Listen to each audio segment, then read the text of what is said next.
Did this work? I really hope it did. Okay, sweet, it did. Awesome. Hello, everyone. I am everyone's least favorite Quidditch commentator, Time Twister.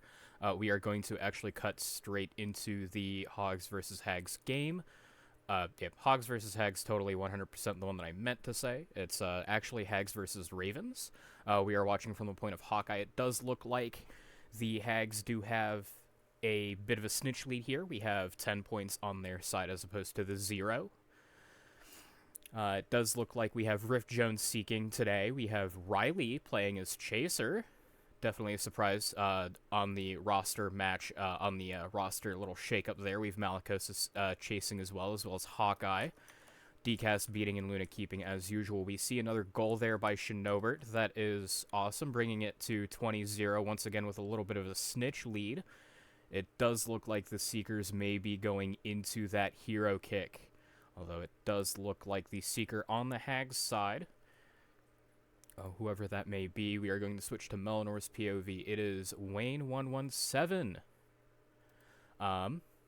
Definitely a new addition, one that I'm not too familiar with. Seeking there. Let's see, we see Hawkeye try and go with a goal. We see it kicked away by Melinor into the hands of Claire.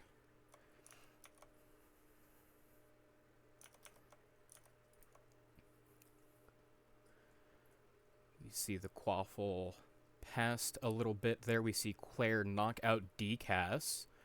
And we see Melinor showing off a little bit for the camera. You see the Quaffle kicked out by Luna, picked back up by Shinobert as that snitch closes in. Do we have a Seeker POV? I don't think we do. But we do have a beater POV here on Katie Talks. We're going to switch to that right as we see a snitch catch from Wayne, bringing it to 40-0 in favor of the Hags for this game 1. We see the Ravens win the kickoff with an asterisk, kicking it backwards, but it seems to backfire a little bit. We see Luna pick it back up, kick it out to Riley. Swapping some POVs here. Of course, as soon as I swap back over, we see Claire in 1v1 with Luna, and Luna gets scammed. As mentioned in team chat, bringing it to 50-0 in favor of the Hags. We see these snitch bars starting to relatively even out. We see Melinor go down, going out too far, imagine. Couldn't be me. We do see a Quaffle pass up to Riley midfield. Trying a pass, looking for options. Goes for a pass to Malacosis, gets knocked loose. Malacosis picks it up anyway, and goals! Making it 10-50. Finally getting that 0 off of that scoreboard. We see that hero kick go out. We see Melinor go down. And I believe Rift did get hit by that. Quite unfortunate.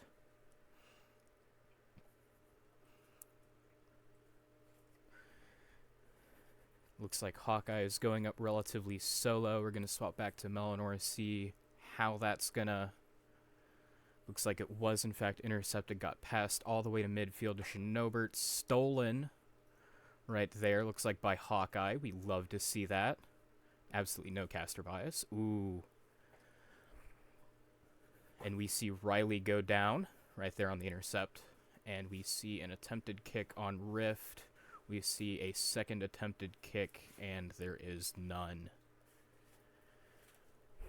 These snitch bars are still getting real close. However, it looks like the Seeker for the Hags is inching closer and closer.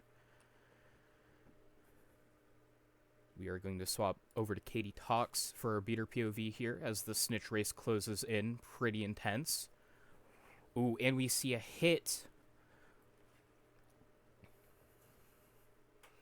Oh.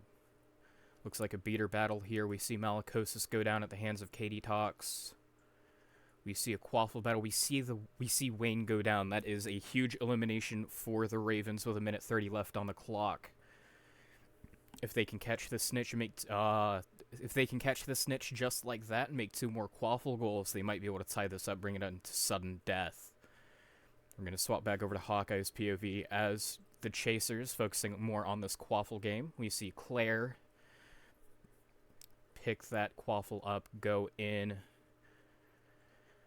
We see Luna, the brick wall from Season 3, kick out to Riley, pass to Malacosis. We see Hawkeye going up, and we see it stolen by Shinobert. We see, wow, this is just a real game of just Quaffle game back and forth. We see it just being stolen left and right, left and right. We see Riley going for the shot. Looks like a miss, picked back up by Shinobert, who goes in. Luna stops it. And it looks like if the Ravens have a successful drive downfield, intercepted by Sitting Duck, stolen back by Riley, intent on tying this game if they can.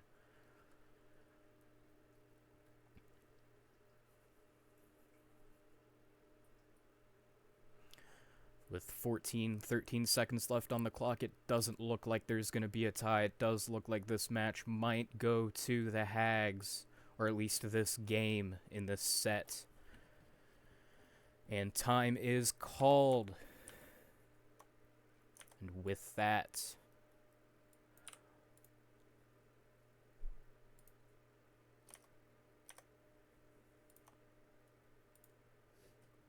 we are going to do a real quick roster look over here between games. We see on the Nocturne Ravens, we see it is very cold where I am, chat, so I am not exactly very talkative. Chemical, Katie Talks getting beaters, tough luck for the Ravens. Yeah.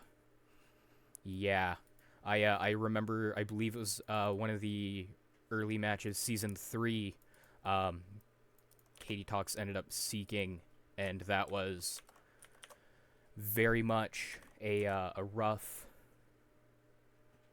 Oh, how do I say this? It was very much a rough call there for the Hags for that game, but the Ravens have a new pickup, a relatively new pickup from the beginning of Season 4, Rift Jones, showing some real strong promise there, I'm going to be honest, probably better than I am, and I would not be upset if Rift becomes the new starting seeker.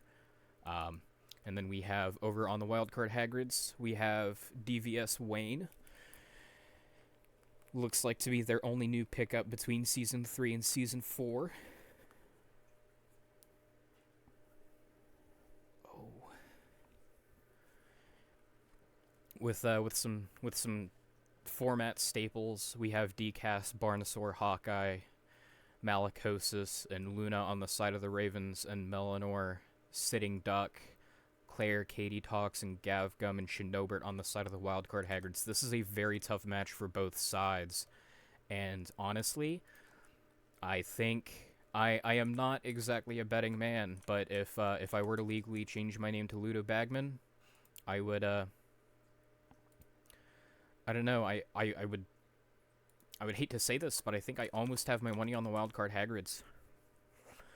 Shinobert not only has experience playing all any from Season 3, you know, being on this team, most of these players do. I've not seen very much of Wayne in action, but Shinobert being on Wingardians from Season 2, being a very, very strong player on that team as well. So I think this is going to be a very tough match, especially for both of these teams. But, you know, as always, Game 1 is always very rough. Game 1 is never a deciding factor, except for when it is. We don't usually talk about those, though. It is very cold. I believe it's starting to get below 0 over here east of the Rockies. Wayne was also a former Wingardian. All right, good to know. I was not around much beginning middle of Season 2, and before that I quite notably only started getting involved in the community end of Season 2 around Newts when I joined broadcasting.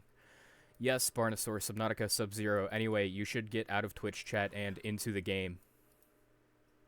Personal opinion. I say that jokingly, of course. Um,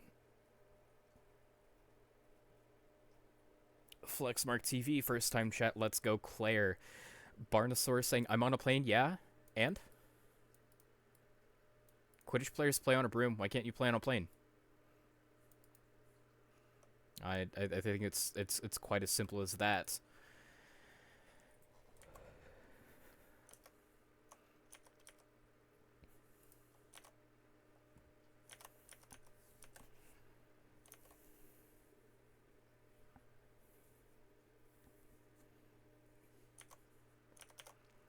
Yeah, like you're already a step ahead of every other Quidditch player. You're already like significantly more above the pitch. You have that aerial view. Um,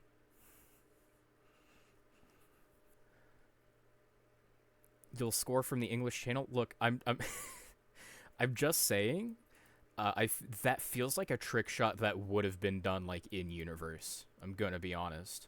I wonder how that would be like. Oh, what is that called? Amphibious Quidditch. Your goalposts are just both sides of the English Channel.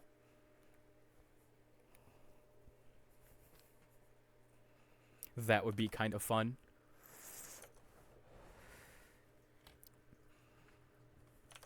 Yeah.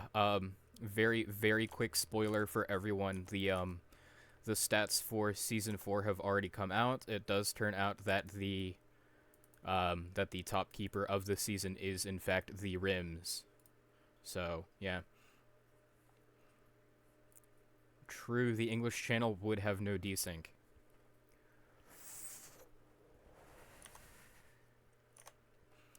The only syncing that would be done would be the syncing of the ships.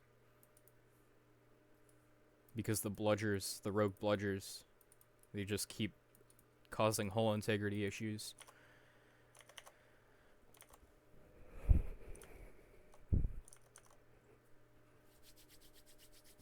Yeah, actually, it turns out unofficial announcement about the Rim Reapers returning next season. This is in no way official. I'm just joking about all of this because that's the kind of person I am. Quidditch Battleship Edition, that would be kind of wild. Well, I mean, that's basically what beaters play, is Battleship. And you know when a player goes down, oh, you sunk my Seeker. Yeah, I am not a joking man. I am a very serious person, and everything I say you should take as the absolute truth. Anyway, you should elect me as president for Season 5. I will be running on Quidditch Battlefield 6. Really, Claire? I I love this community that I've become a part of. Serious business, man. Thank you, Barnosaur. Quidditch Battlefield 6. I'd rather prefer Quidditch Battlefield Bad Company or Quidditch Escape from Tarkov. Quidditch Arc Raiders when?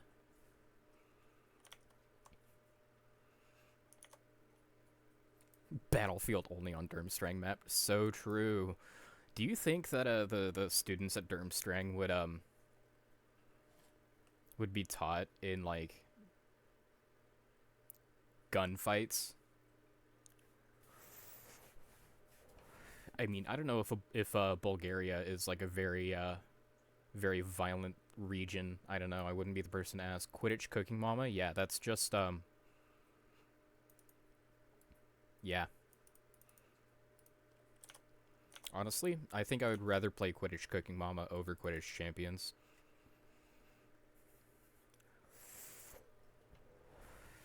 Quidditch Connect 4, and it's like the symbols on all of the pieces are like snitches or quaffles. Yeah, Magic Gunfights, it's... I think now we're stepping a little bit more into like Dungeons and Dragons territory here, which I'm not upset about. Nintendogs, but you care for your broom. Harry Potter trading card game for format staple, do-it-yourself broomstick care. Handbook of do-it-yourself broom care. Sorry. Got the name wrong. They're gonna publicly execute me. And then there's also... where is it? Broomstick servicing kit. Also format staple. Nintendo Nimbus. Yeah, that's fair. That's so real.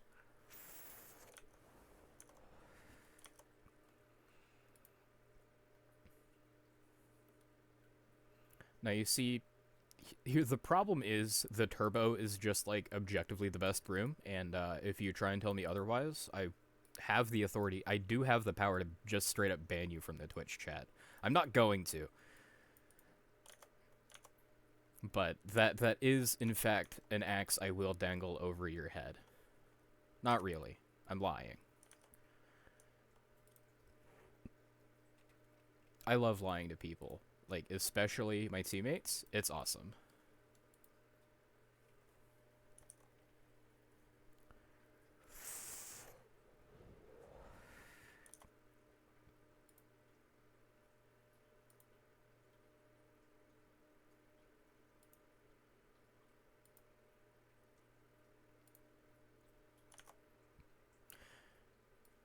Quidditch Champions Open World, isn't that just Hogwarts Legacy though?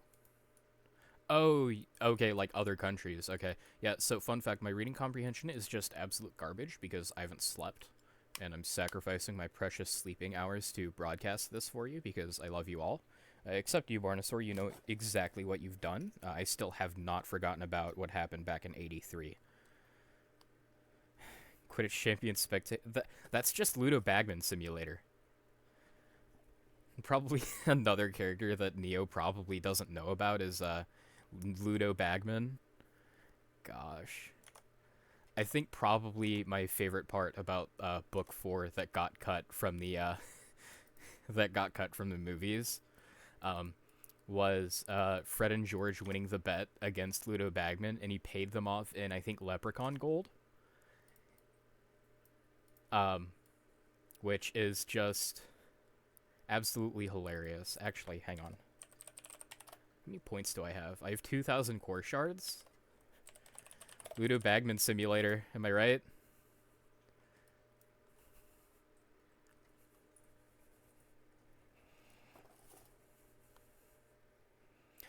But yeah, so completely and totally not plug at all the Harry Potter trading card game. We're gonna go ahead and cast our minds back to actually we are finding server, so we're not actually going to cast our minds back. It does look like we are on Hogwarts Day. I do not believe that is a banned map.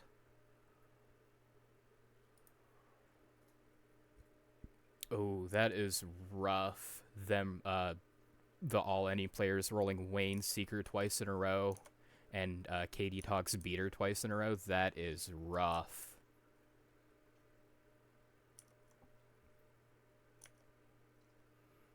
Three, two, one, and we see the kickoff. It looks like Claire just dives in for it. Looks like intercepted by Malacosis, passed up to midfield to Hawkeye. Gets stolen by Claire. I really wonder if this match is going to be much like the last one where it's just a lot of back and forth, and it's not. We have a goal by Claire. Makes it 10-0 with 6.5 minutes left on the clock. Snitch bars are a little bit even. Ravens pulling up a little bit more. Hawkeye catching that quaffle. Dodge, dip, dive, duck, and dodge around the keeper, and somehow it gets scammed. We see a stop by Melanor, passing it up to Sitting Duck upfield. And are we going to see another goal here?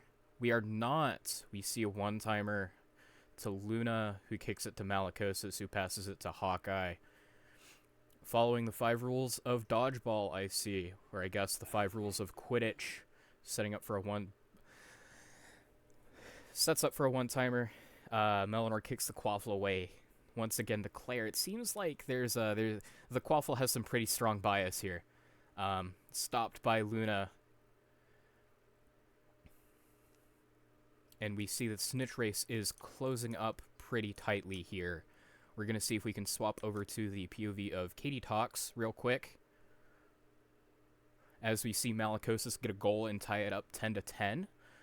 We do see that the Seeker for the Ravens is going to be flying into a hero kick. We see a bludger thrown by Katie Tox. And we see Katie Tox go down, but Wayne has a pretty strong hold on the snitch meter. Are we going to see a last-second bludger by DCAS? Are we going to see a bump? It looks like we saw a bump of some sort. And we see the catch by Rift. I must have missed a goal there, but it is 30-20 in favor of the Ravens. We're going to swap back over to POV of Hawkeye on Chaser. Looks like everyone misses the kickoff, but it looks like Claire ends up with it on the side of the Hags. We see a pass up or an attempted goal. Luna intercepts, passes to Hawkeye.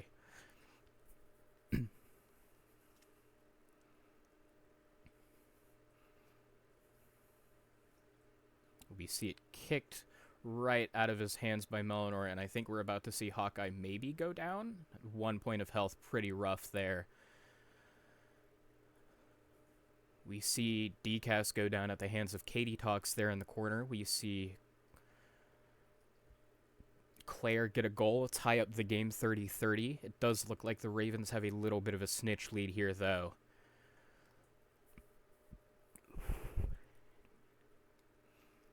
We see Luna holding the hero kick. Is Wayne going to be respectful? Looks like it. We see the quaffle going out. Looks like Rift has hit about 50% snitch meter. I think that might have been a try at a shovel shot. But we see Melanor stop it, pass up to Sitting Duck, immediately gets snatched by Hawkeye. Passes up to Malacosis for a 2-on-1. Malacosis gets it in for 40-30 on the Ravens. And we see that Wayne is low. It does look like Rift was able to dodge that hero kick. And Melanor goes down because of it.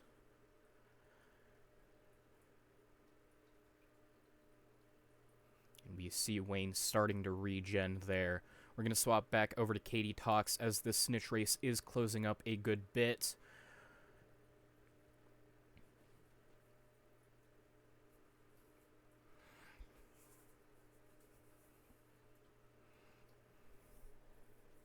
Of course, what I really like about this 20-point snitch format is that even with the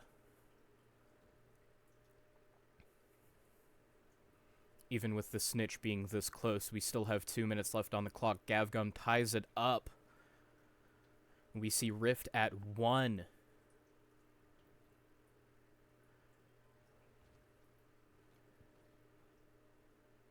Let's see, we see a hit there. Oh, we see Rift go down. And we see Wayne catch the snitch, making it 60-40.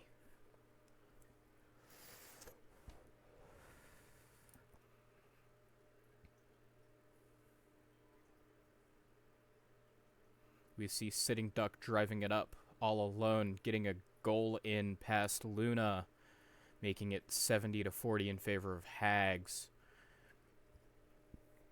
We do see Wayne flying into a hero kick, though. Unsure if it connected or not, though.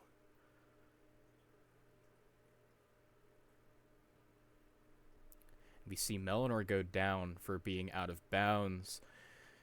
That was a real risky move there, but it does look like it paid off at least a little bit, getting the quaffle back to her team. We see Katie Tox go down at the hands of DCAS.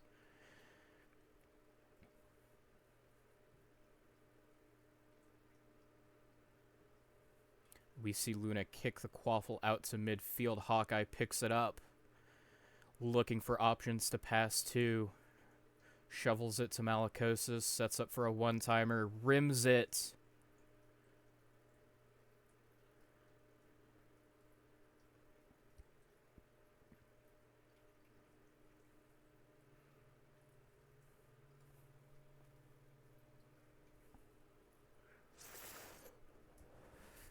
and it doesn't look like the Ravens have enough time left. 15 seconds to catch this snitch and score a goal, and it just doesn't seem all that possible as the timer counts down. 5, 4, 3, 2. We see a last-second catch from Rift, the buzzer beater, but it's not enough, making it 70-60, 2-0 in favor of the wildcard Hagrids. That was a real tight game there, everyone, and I think both teams played that as well as they could. I think it was just a real tough luck roll of the dice there on that game too.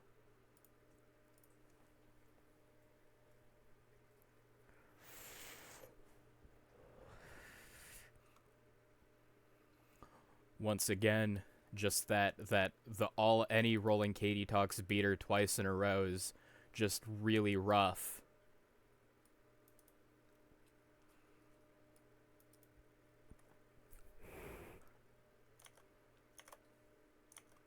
All right.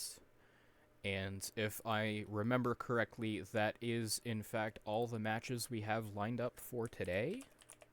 Let me double check and make sure that is factual information. That is correct. Make sure you all tune in tomorrow at 1:30 p.m. Eastern for the Thin Ice vs. Dumbledore's Army match. And stay tuned after that. At 3 o'clock Eastern, we have the Phoenoobs and the Wildcard Hagrids. We have a double header for them. At 3 o'clock Eastern, they'll be facing the Phoenoobs, and then at 4 o'clock Eastern, they'll be facing the Wildcard Hagrids. Tomorrow is going to be a real long day full of just absolute peak, one might say. Some absolutely strong games.